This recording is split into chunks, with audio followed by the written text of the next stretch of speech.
accomplishment with junior achievement of the Palm Beaches and Treasure Coast. And we are so excited to continue our Women's Entrepreneurship Speaker Series.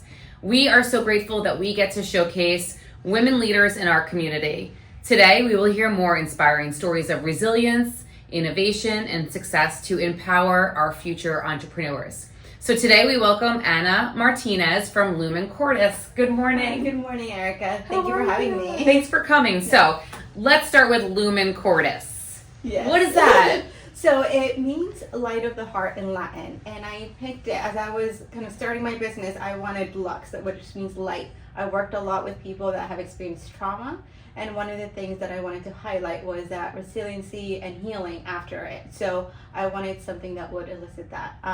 Most people don't know what it means, so it also helps me have that conversation with people. But it means light of the heart. Light. We all need a little bit light in our lives, don't we? Yes. Oh, yes, how yes. beautiful. I love that name. So tell us, when you were younger, what did you want to be when you grew up? So when I was younger, I think I wanted to be maybe like a teacher. I wasn't really sure. Maybe just working with like kids or teens, and I wanted that relationship aspect of it, right? So I just wanted to get to know people. You're a people person? Yes, but I'm very introverted, so I'm very friendly. I love working with people and talking to people, but then I just need my own time to recharge. Very good. And then after graduation from high school, where did you pursue from there? So in high school, I took an AP Psych class, and I loved it. And so then I decided I'm going to major in Psych. And then if I changed my mind, I could just do that.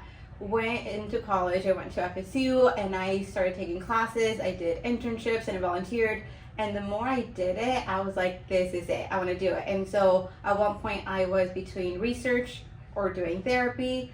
I did an internship that did kind of like a mix of both, and I decided research was not for me, and that I wanted to do therapy. Back to the people person for the introvert. Exactly. Got it. I went to therapy mode, and that's where I am now. Oh, that's so wonderful. And I know that this time of the year, I'm going through it with my own kids, they have choices out there as far as electives go. Yeah. Can you speak to a little bit about what you thought about that course selection and maybe give some advice to our students that are out there going through this process? Yeah, so in high school I just tried to open up. I did like French, I did ROTC. I was just trying to like check out what was out there and just learn and expose myself to it. And then for college, I think I was more seeing like what would help build me up and would give me some skills that I was interested in. But then I also had fun. I took a ballet class at one point actually in college. So I think it's have an open mind, right? And being able to see like what might I enjoy, where can I learn or grow from this? Yeah, you never know what's going to spark your interest, right? Exactly. Very good. So what did you major in college? So I did my undergrad in psychology and a minor in French because I just loved the language. Are you fluent in French now? I can understand it. Oh, wow. I can't speak it. I'm very basic, okay, but not fluently. And then I went on to my master's I did education specialist degree in mental health and counseling. Oh, how wonderful. And then you graduated and got a job right away? I did. So little did I know that a lot of people were looking for bilingual therapists. So like as soon as I put that I spoke Spanish, a whole bunch of doors opened for me. Oh, wow. And I know a lot of our students out there are participating in dual language programs. Yeah, is that something that you would recommend? I would, especially, depending on the field and where you want to be. South Florida is a very diverse population. I guess Florida just in general. So that gives you a leg up in pretty much any field. Like if you're able to communicate outside of the English language, I feel like it opens doors. Sure. What great experience for you. And tell us a little bit about that journey after graduation from college and getting your first job. So I went into community mental health, and so basically what that is I go into schools. I went to schools, to homes, pretty much anywhere where the client was, and I met them. And so I was just driving around the county, pretty much, yeah, you ladies do. And I did therapy sessions with teens and actually all the way to adults with anything they presented. And I stayed there for a little bit. It is a little overwhelming just driving around all the time. And so I then decided to opt into a nonprofit where clients came to me, and I had an office.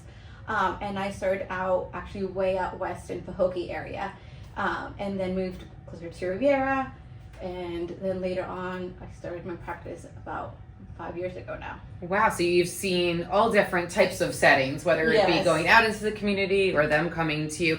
What inspired you to become a therapist?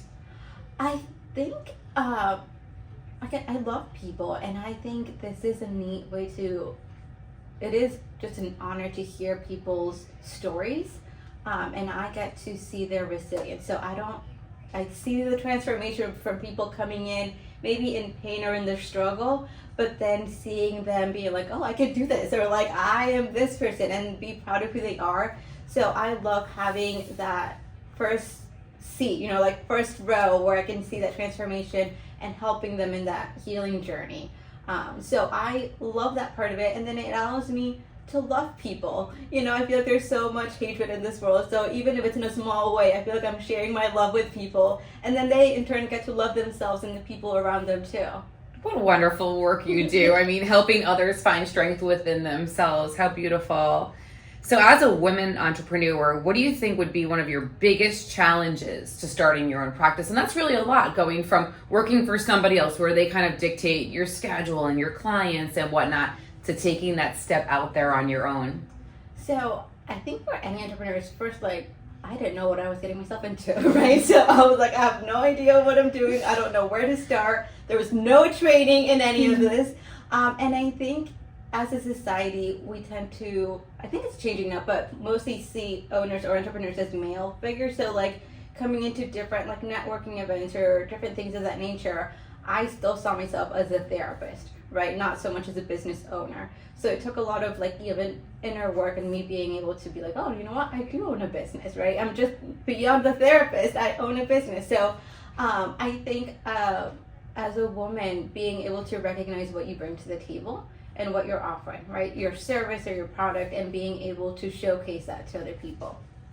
Oh, wonderful. So you spoke about finding the networks, and maybe you didn't have all the skills to open up your practice right away, but having that growth mindset to go out there and learn what you didn't know. Can you speak a little bit about maybe who mentored you along the way, or support networks? Yeah, so internet is a huge resource, right? So I started seeing what do I need? And so I found how to open up a business and all the paperwork and all that stuff.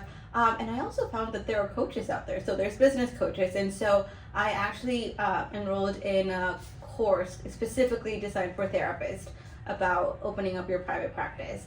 And so that kind of gave me insight as to maybe some of the steps to take. And that helped me just lay the foundation of my business.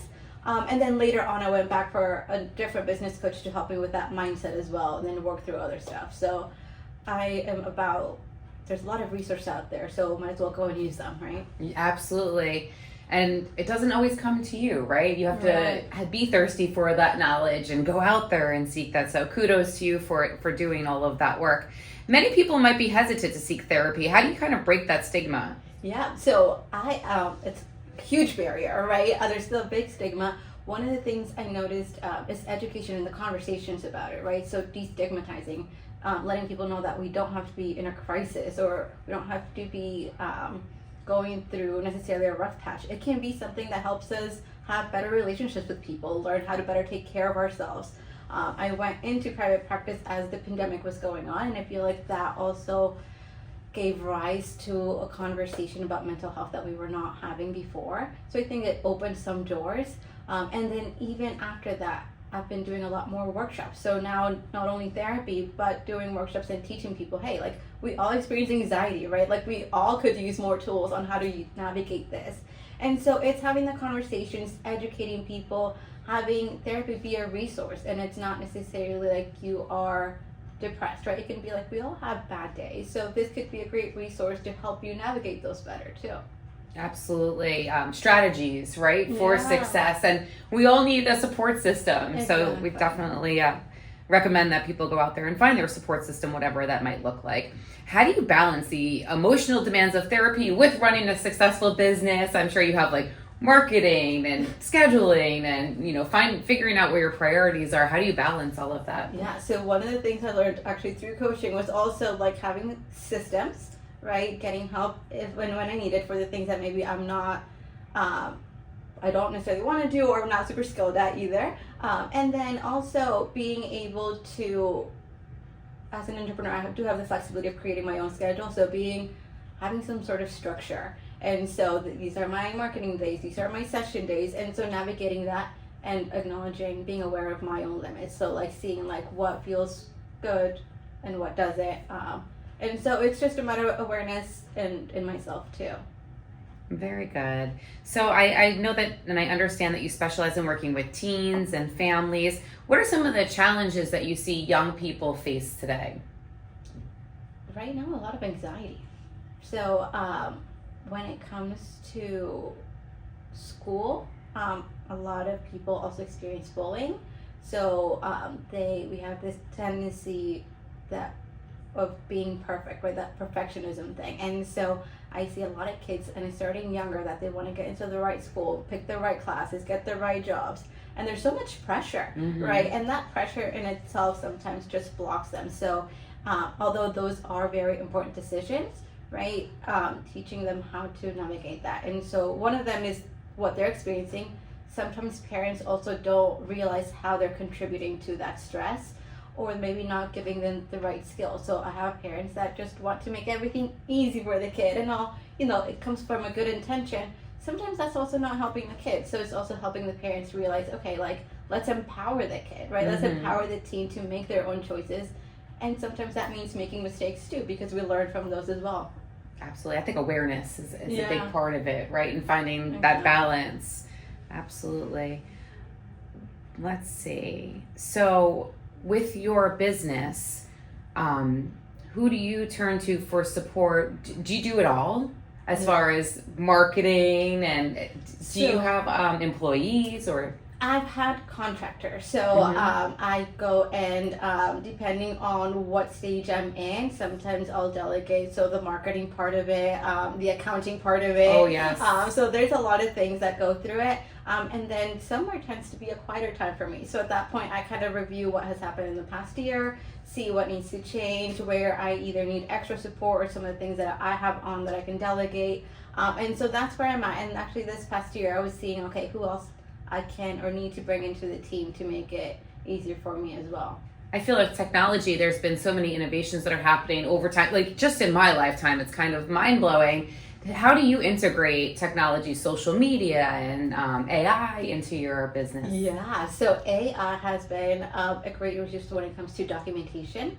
So also making sure everything's HIPAA compliant, making sure I'm updated to all the laws and things of that nature. I'm also fully virtual. So all of my therapy sessions for the most part are virtual, and I do trainings both virtual and in person. But even in that, like, I have a security platform that's HIPAA compliant, and for those that don't know, that's like a very strict measure to make sure that all the private information is contained, and the person's name, location, all of that, right? So so even looking into the updated telehealth platforms, documentation, systems, the billing, all of that goes through technology. And so I have an electronic health system, a record that helps me do that. So everything's technology based, and it's great. So it's a good way to systemize and all of the things that I need to do.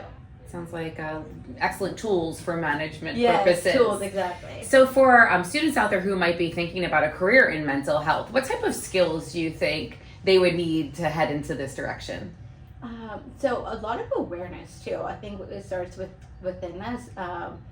It is it can be a very emotionally draining work. So being also able to balance our own, mental health struggles and issues, and knowing how to take care of ourselves.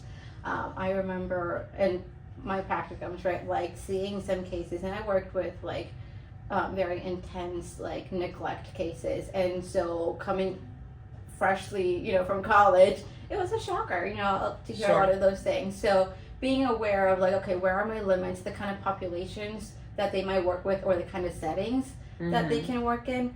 I know, like, I'd love to work with teens and young adults, but couples, I can't do this, I can't knowing do. Your niche. So being able to distinguish what you're able to do, and then also being a good listener, right, and being empathetic. So I think ultimately wanting to help other people is a big one too. Absolutely. Thank you for sharing that. Did you have to take any tests or certifications? I did. For your current role? So I did. undergrad, I had 2-year master program, and then I have to get licensed. And so in Florida, that is, I believe it's now like 1,000 hours of supervised clinical work, plus a couple of classes and a test that you have to pass in order to be licensed. And then after that, you need to renew that license every 2 years. And then in addition, I'm also like a nationally certified counselor, which also requires a test. So it's a lot of like training and a lot of work. Lots of studying. Yes. So a lot of what our boys and girls are doing out there now with their study skills and making sure that they stay on top of the content so that they can sit for these type of tests. And going into different therapy modalities, I think one of the things that I did not know was that even though the master's program was great, they barely scratched the surface into what therapy could look like. And so it's going after that and now getting all the trainings into like the latest things that the research are coming at, right? The impact it has on the body. How do we treat that in therapy? And so it's an ongoing educational process for me too. So are you constantly participating in different professional developments and workshops? Yeah. What has been the most fascinating for you? Is there something that kind of stands out? I love learning about trauma and the impact it has on the brain. So doing different brain-based therapy modalities. So there's one that's called EFT tapping, and it stands for Emotional Freedom Technique. And it's almost like an acupuncture mixed with positive psychology, where you just tap in different points in your body and it releases that chemical that helps your body feel safe. So that's a pretty cool one. So anything that's brain-related, I love those. Very good. What would you say, do you have a challenge that you face day to day? I need more time sometimes. Don't we all? Time. Cannot build more time into the day, right? Yes. So prioritizing. I think at the end of the day, I want to do it all. I be it all. So learning also my limits and being like, okay, these are the priorities. This I can live with that, or I need to delegate, right, and let it go and assigning it to someone. Absolutely. Fine. Once again, balance. I think I've said balance a couple times throughout this session, but really how important that is. I love this question here. So why is mental health just as important as physical health, and how can we help students prioritize it? Yeah, so people don't realize that our mental health, if we don't take care of it, it's going to end up impacting our physical health, right? And so our mental health goes into our feelings, the way that we think, the way that we behave towards other people as well. And so if we don't give it proper attention, it's going to sneak up on you, right? And so if you think of little kids, when they are angry, they tend to throw a tantrum, right? And so they're feeling that energy in their hands and their feet maybe. When people are anxious, they tend to get like a tummy ache or whatever. And as we grow older, the feelings don't go away. We just learn how to like mask it or ignore it sometimes. And which could be a bigger problem. Which could be a bigger problem. So that is going to take a toll on your body, right? And so if we're not paying attention to it, people get headaches or migraines, they get drained. And so it just starts becoming a bigger issue without realizing. And actually, I forget who did the study, but depression actually has a big impact on people's ability to perform work duties. And so I forgot the exact numbers, but there was a big number of people that were skipping work or just not able to realize work because of depression, right? And so I don't think people see how mental health can also lead into a disability later on if not treated properly. Absolutely. Thank you for sharing that. Can you speak a little bit about mindset?